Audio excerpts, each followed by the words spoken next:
Hello, I'm Death's Arrow, and welcome to episode 12 of What I'm Thinking. Continuing with the theme of the 7.5 patch, in this episode I will look at the T-43 and how the Soviet medium tank has changed between the 7.4 and 7.5 patch.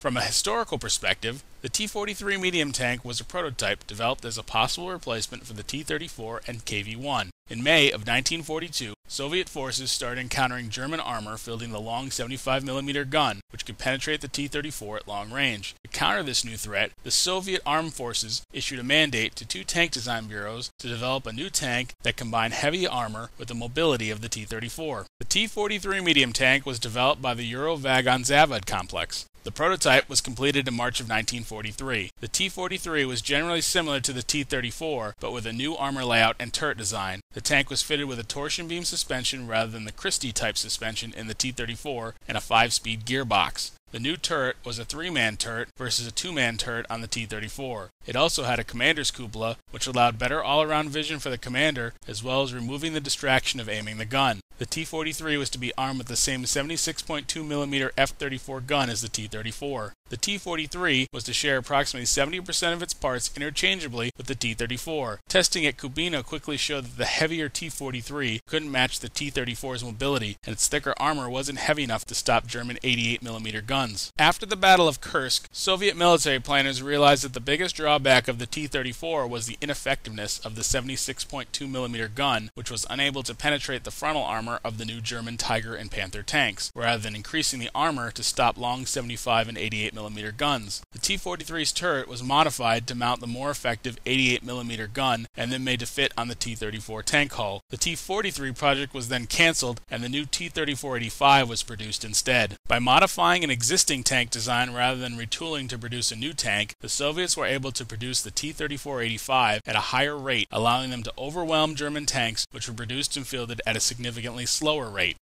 In World of Tanks, prior to the 7.5 patch, the T-43 was the quintessential support tank. It was sluggish, poorly armored, with a decent but slow-aiming gun. The 100mm D10T gun was definitely the redeeming feature of the tank. It allowed the T-43 to penetrate higher-tier tanks that it typically faced, including many Tier 8 heavy tanks frontally. The 7.5 patch introduced two major changes to the T-43. The first was the removal of the 100mm D10T gun, which has now been replaced by an 85mm gun. The 85mm gun does 65 points less damage and has 31mm less penetration, which means that the gun can no longer penetrate Tier 8 tanks frontally, although it does fire faster than the 100mm D10T. The second change is a new engine with 40 more horsepower. While the increase in horsepower is relatively small, the increase in mobility is very noticeable. These two changes have changed the T-43 from a second-line support tank into a full-fledged flanker. While many Tier 7 tanks can be fought frontally, the best use of this tank is to maneuver to a flanking position and attack the enemy's weaker side and rear armor.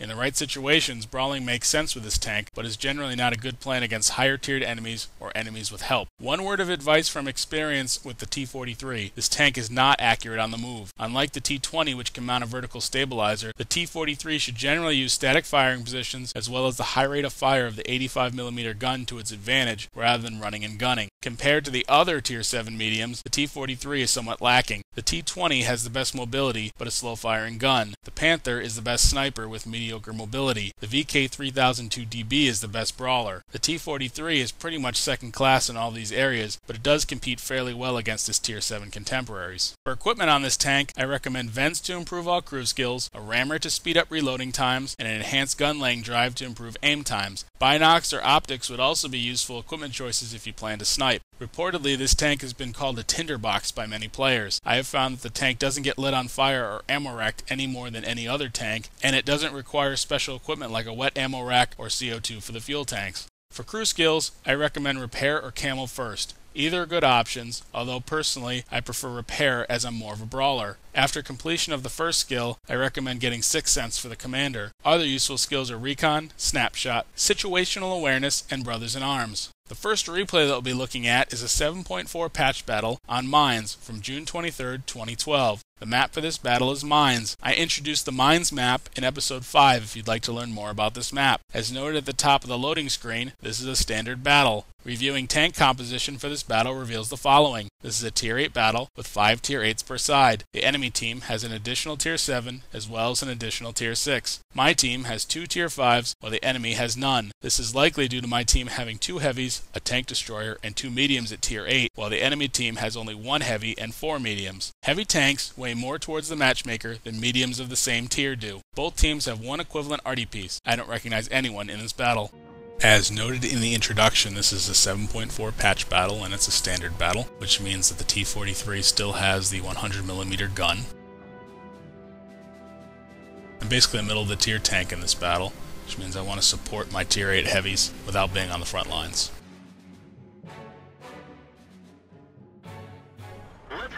As the battle gets underway here, my plan is to head towards the hill as the enemy has 2 Pershings and 2 Type 59s that will likely try to take the hill.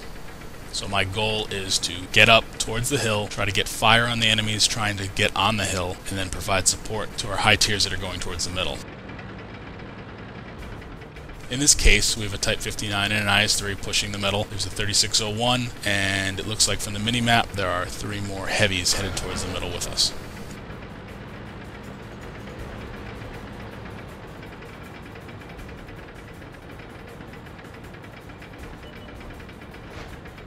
As I come up to the hill, I spot 2 Type 59s, I'm not surprised at all, as well as a Pershing and a T-20 and a T-43. Missed my first shot. Staying back here, just showing my turret, and the enemy's just showing theirs. Line up the Pershing and get a hit on the commander's cupola, and then back up into cover. Staying behind our IS-3. He has a lot more armor than I do. They knock down the Pershing. Come around the IS-3. Line up the commander's cupola on the other Pershing. Get a hit. The mantlet on the Pershing is very thick, so the commander's cupola is pretty much the only weak spot for my tank to shoot at. Hit by arty or an HE shot. Come around and knock down their T-43. Our IS-3 and Type 59 are starting to push the hill, so I'm going to swing around wide and try to get some shots here. They knock down the other Pershing. Bounce on the Type 59. He was slightly angled towards me. I'm getting shot at by a jumbo. Knocks out my driver, which I use my medkit on. Crest the hill, line up the T-20 and knock him down. Just the Type 59 left on the hill. Looking at the mini-map, the enemy has actually 2 59s on the hill, but the second one has been knocked down. They're pressing hard on the town side of the map. We just lost our IS-3 on the hill to the Type 59, and I flanked around here and are getting rear shots on him. I have essentially the same gun as the 59. Get another hit on the Type 59.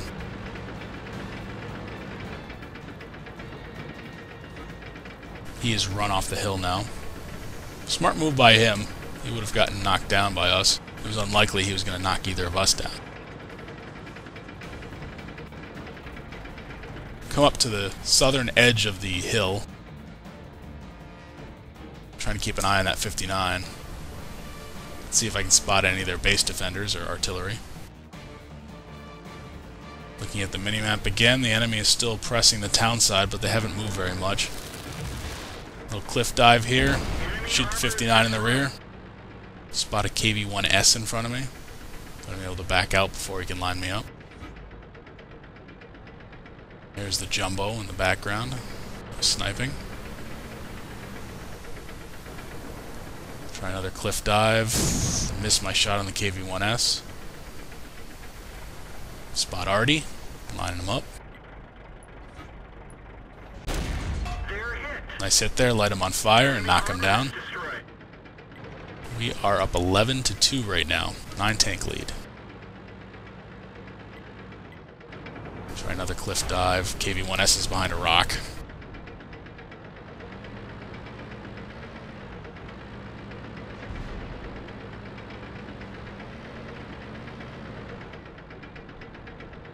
Considering the situation, that we have such a large lead right now, I'm going to be aggressive. I'm going to come off the hill and make a run at the KV-1S. Actually get a hit on the move there. Flank around behind him. Line him up. Knock him down. Enemy is down to 2 tanks.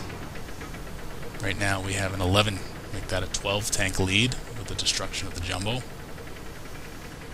going to push to cap. Still in good health, but no reason to go back. And they knock down the Tiger for the win.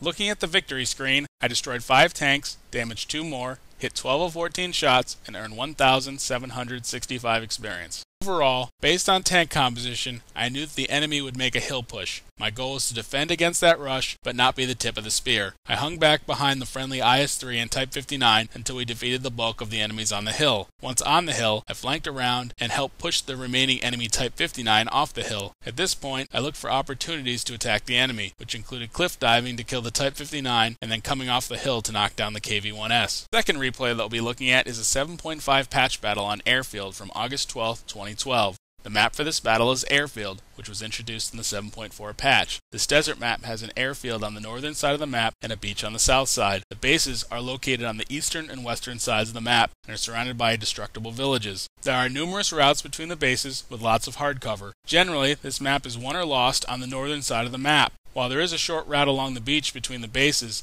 there are elevation differences and bad terrain which will slow down any advance along the southern flank. This map is well balanced, and neither side has a particular advantage over the other. As noted on the loading screen, this is a standard battle. Reviewing tank composition for this battle reveals the following. This is a Tier 7 battle, with 6 Tier 7s on my team and 7 on the enemy. My team has an additional Tier 6 and an additional Tier 5. The enemy's team has a strange platoon of a T-29 with a Tier 2 and a Tier 3, which is what is causing the balance issues in this match. Both teams have 2 arty pieces, but the enemy has a Tier 5 and a Tier 4, while my team has 2 Tier 4 arty. I don't recognize anyone in this battle.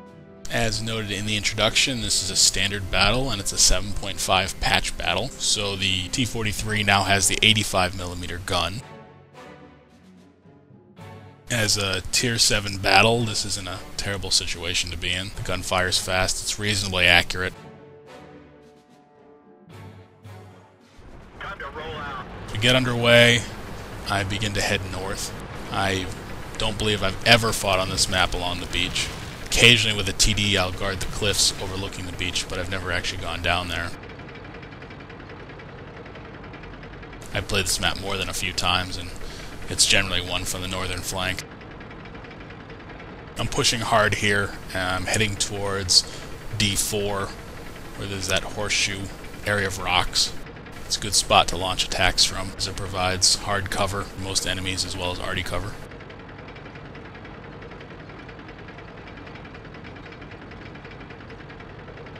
Continuing to move up.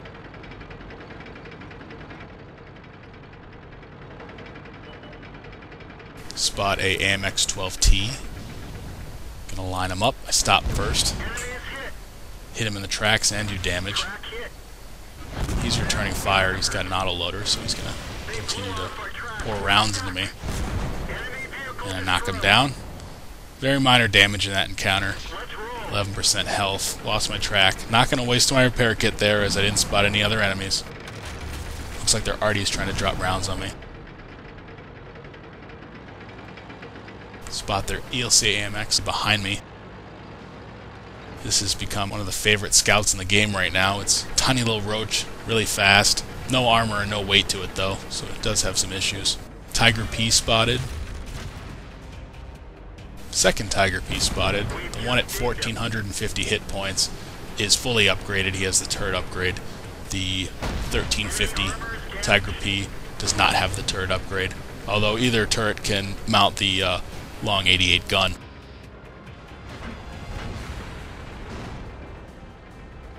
The Tiger P has good front armor, although it is kind of flat. And I have flanks on this Tiger P, so I got a hit in there. Back up into the horseshoe spot of the rocks for cover. Missed my shot there. As I'm forced to face him frontally, I decide to go for the track shot, and now I'm going to circle him. Get a flank hit. Continue to push around the rear. Hit on the rear.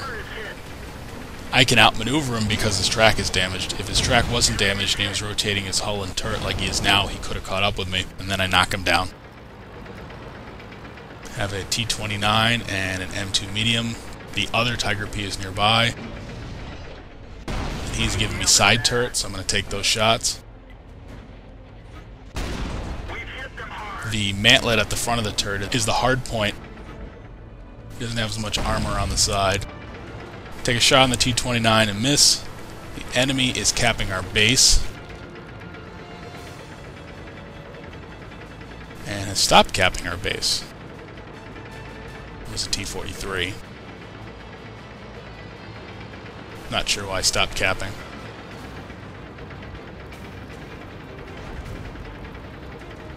With the enemy having 2 tanks in our backfield, my original thought was to go back to base. But with the rest of the team starting to collapse on those enemies, I make a decision to head towards the enemy base instead.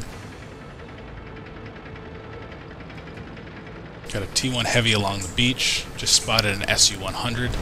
Tried to take a shot on the run and miss. As I've noted in the introduction, the T-43 is not a good tank to shoot with on the run.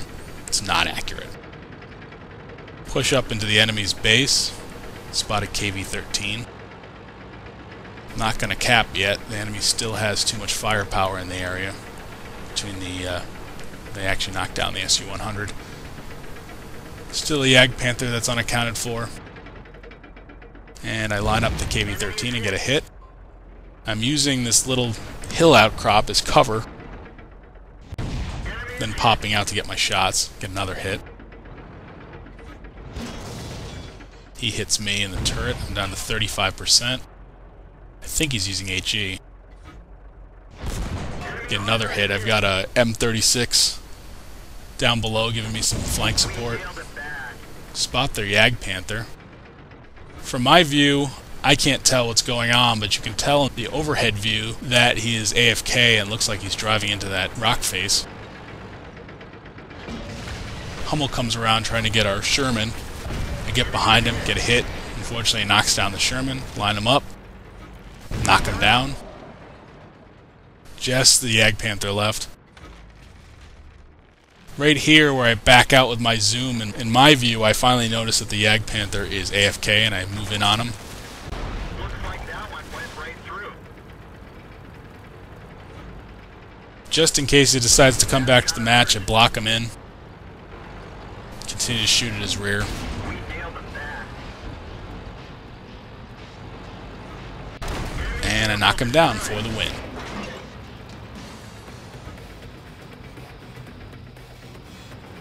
Looking at the victory screen, I destroyed 3 tanks, damaged 3 more, hit 22 of 26 shots, and earned 1,833 experience. Overall, this battle was won by a hard northern flank push, which I took lead on. Once I reached the horseshoe rock position, I moved between enemies to attack whomever was vulnerable or threatening my position. In the case of the second Tiger P, I was in a difficult position, but was able to track and then circle the Tiger P to death utilizing my mobility, as my gun wasn't powerful enough to punch through the Tiger P's front armor. After briefly considering returning to base, I pressed on the enemy base, placing pressure on the remaining defenders. While I didn't notice the AFK Jagdpanther at first, once it was clear that it was AFK, I pushed in, made sure to trap it in place, and then knocked it out. There have been occasions where AFK tanks have woken up at the worst possible moment, and there isn't any point in taking chances. The third replay that we'll be looking at is a 7.5 patch battle on Malinovka from August 5th, 2012. I am platooned with Raptorian 6 in his T-20 and Jovial Madness in his Dicker Max. The map for this battle is Malinovka, which is one of the oldest maps in the game. Many players have nicknamed this map Campanovka due to how the map can become a camp fest in high-tier games. The map is open with a field on the west side of the map and a hill in the northeast corner. The bases are located at I-6 and D2. The southern base has a slight advantage due to the buildings located in a line north of the base. These buildings can also become cover for fast attackers from the other base. The map is fairly balanced. Generally, this map is won or lost on the hill. The field between the bases does still require coverage though, as smart players can exploit a team that don't leave enough tanks at base. As already mentioned, this map can quickly become a stalemate in high-tiered matches, as general lack of hard cover makes all tanks vulnerable to arty. As noted on the top of the loading screen, this is a standard battle. Reviewing tank composition for this battle reveals the following. This is a Tier 9 battle with 4 Tier 9s per side. Both teams have the same number of Tier 8s. The enemy team has an additional Tier 7, while my team has an additional Tier 6. The enemy team has 2 scouts, while ours only has 1. Both teams have 2 equivalent arty pieces. I don't recognize anyone in this battle. As noted in the introduction, this is a standard battle and a 7.5 patch battle. As this battle loaded in, it's pretty clear that we're bottom of the barrel here, as we're going to be pretty hard pressed to fight Tier 9 tanks. Time to roll out. My gut reaction here was to go climb the hill. While the enemy team does have a T-54 and 2 Type 59s, I felt that I could provide support to our top tier tanks.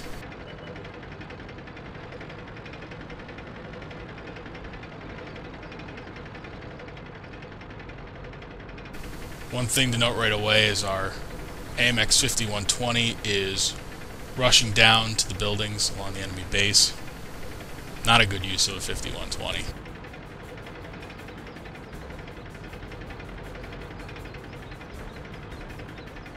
Continuing to push up the hill. Raptorian 6 is in front of me to my right in his T-20, a T-54, and a Type 59. Jovial has elected to stay back at base in his Dicker Max. 5120, looking at the mini-map, looks like he's on one side of the buildings. Bill knocks down a Tiger P, which is a nice kill for a Dicker Max. Spot an M103 across the way. Our ELC AMX is spotting. He gets knocked down by Type 59. I've got nothing I can shoot at, so I'm going to continue to push the hill with Raptorian in front of me. We've lost our AMX 5120. Truly a waste of a powerful tank.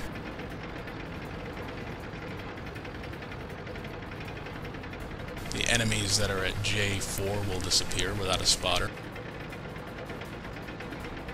Still pushing up the hill.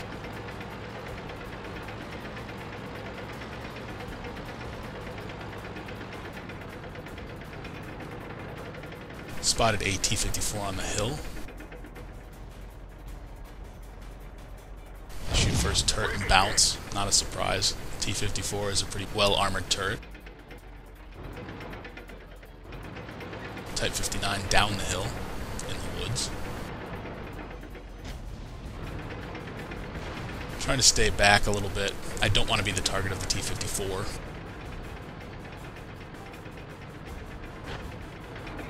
I've got an M103 and an IS-3 pushing the hill. Take a shot at the M103 and miss. M103 is showing me flanks. I hit him. And again, he's getting pounded, gets tracked, and I finish him off. Raptorian's up front, he's at 101 hit points. He gets popped by the T-54. He's got a 59, T-54, E-50, and myself. Continue to stay back and let the better tanks press forward.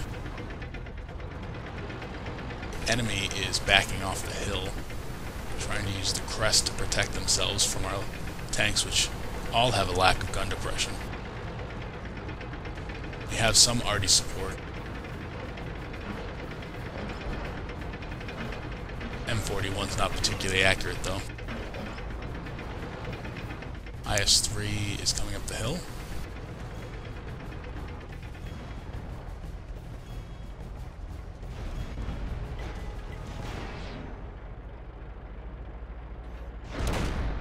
Got a beat on the IS-3, but I bounce. I'm backing up here. Penetration. Got a penetrating hit, but no damage. Enemy is hit. Track the IS-3. Bounce on the T-54. Bounce again. Get another tracking hit on the IS-3. Basically going to keep him tracked here. There's not much else I can do. I can't pen his front armor.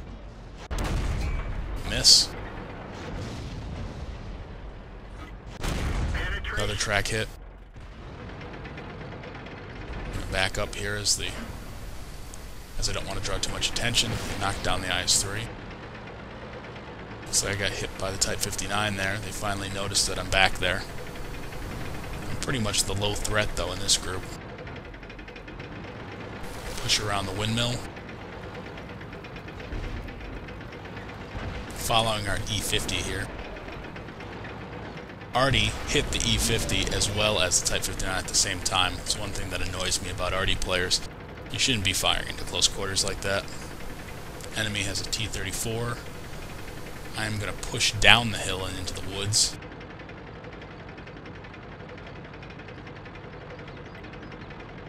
See if I can either get their Arty or light up some more tanks.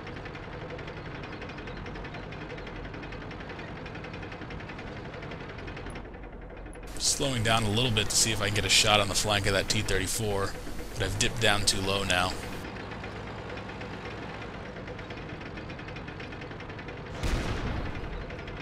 Continue to push down the hill. Looking at the mini-map, we have 2 heavies at base. The enemy has a scout in the field. We've got a medium and a heavy behind me, another medium at D5, already still alive.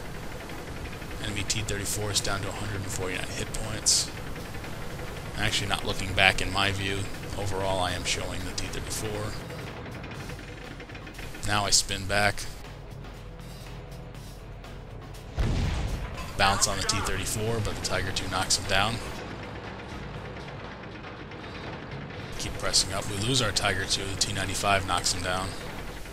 Got a Type 59 in front of me.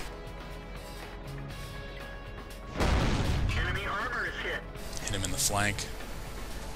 He turns his front armor towards me. I'm going to be hard pressed to pen him, and I bounce. Bounce again. Trying to line up this EZ-8. Bounce.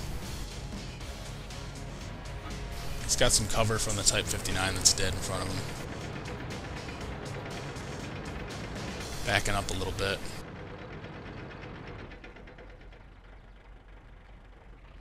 Don't want to sit still for too long. Already could line me up. Line up the EZ-8 again. There's a hit. Take a blind shot. Don't know if I hit or not. Another blind shot. That one was definitely a miss. You can see the explosion against the building. Jockeying around a little bit to try to dodge Arty in case they're looking to line me up. EZ-8's at 337 hit points. Get another hit. He's still exposed. He hits me, and Arty knocks him down for the kill. Arty just fired on me and missed. Gonna press up. Enemy still got some heavy hitters left. Yag Tiger, T-95, Tiger II. I get hit and tracked by the T-95. No damage though. Arty just hit me. Did some damage. I use my repair kit on the tracks to get out of that situation. I need to get into cover before the T-95 reloads. Take a shot on the run, miss. As I've mentioned before, the T-43 is not good on the run. T-95 gets hit twice, once by Arty. Keeping him lit so our guys can pound on him.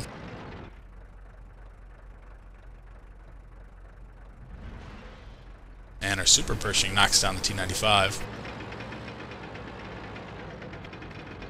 Pushing up to the buildings. Arty is behind the building. Tiger II at 154 hit points. T-54 knocks down the enemy Arty. Knock down that ELC AMX. I push up into cap. My plan here is to bait the enemies out of cover to try to stop me from capping, which will expose them to the rest of my team. T-25/2 is burning down, but he knocks down the M103. He disappears. He was under 200 hit points. Tiger II is at 154 hit points.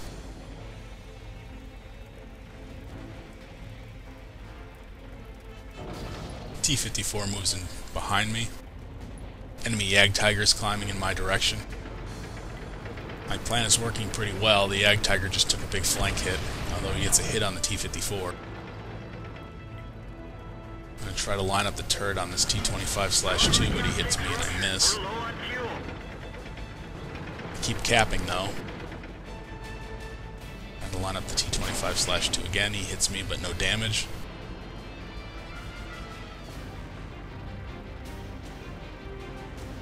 Staying aimed up on him in case he decides to pop up again. Bounce off the side of his turret. Actually, it was a non-penetrating hit. Continue to cap. The enemy's not that worried about it. Our 3001P is charged in. He gets popped. We have a T-34 back at E4 that's been sniping. Super Pershing's moving up. T-54 is behind me. Miss another shot on the T-25/2. Now going to move back behind the equipment rack as I've got the base cap to 60%. They'll be forced to waste a shell to knock that rack down in order to damage me anymore.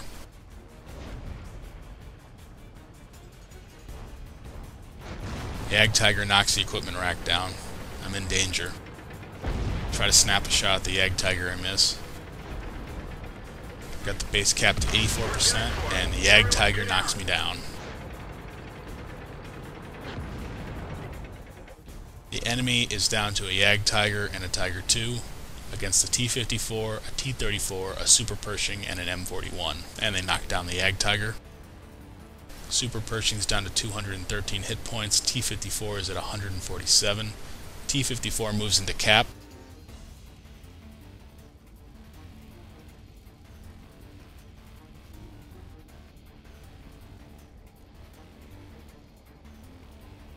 Can't see it because the chat is blocked, but there's some players that are very upset with the T-34 player continuing to hang back here rather than move up and provide support.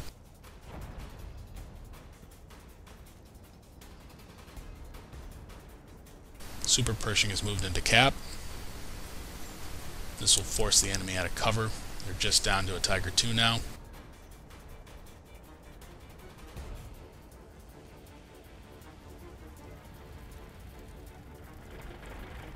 M41 is moving up. Tiger II is rolling up towards the cap to try to stop it. And the T-54 knocks down the Tiger II to win the match. Looking at the victory screen, while I was knocked out, I destroyed one enemy tank, damaged 3 more, hit 21 of 32 shots, and earned 1,681 experience before the double. Overall, I knew from the get-go that I was a little fish in a big pond in this battle, and I tailored my play accordingly. I went to hill and provided supporting fire. While I did bounce many rounds, I was able to destroy an M103 and generally harass the enemy. You'll notice that by hanging back, the enemy is generally too busy to fire at you when there are bigger threats in front of them. Once the hill was secure, I made a decision to push down the hill and attempt to spot Artie. This worked out very well as the enemy was camping base rather than the woods. Once we pushed to the enemy base and cleared out some of the defenders, I moved to the cap to bait enemies near the buildings to have to expose themselves to stop me from capping. While I did get knocked out in the process, it was an effective technique. Thank you for watching this episode of What I'm Thinking. Stay tuned for another episode soon. In the next episode, I will be focusing on the Lorraine 40T and how this French medium tank has changed between the 7.4 and 7.5 patch. Before signing off, I had originally planned to mention that I've reached the 250 subscriber mark. But thanks to a big push this week, I've reached and surpassed the 300 subscriber mark. I really appreciate everyone who subscribed, as this project has grown more than I'd ever imagined. It should also be noted that the demand for the Jagdpanzer E100 episode has been tremendous, and this is the first episode to receive more than 1,000 views in a week. And the last thing to mention is that I've received a shout out from the Wot Armory this week. It's a bit of a surprise, and I really appreciate their support. If you'd like to check out the shout out, the link is attached.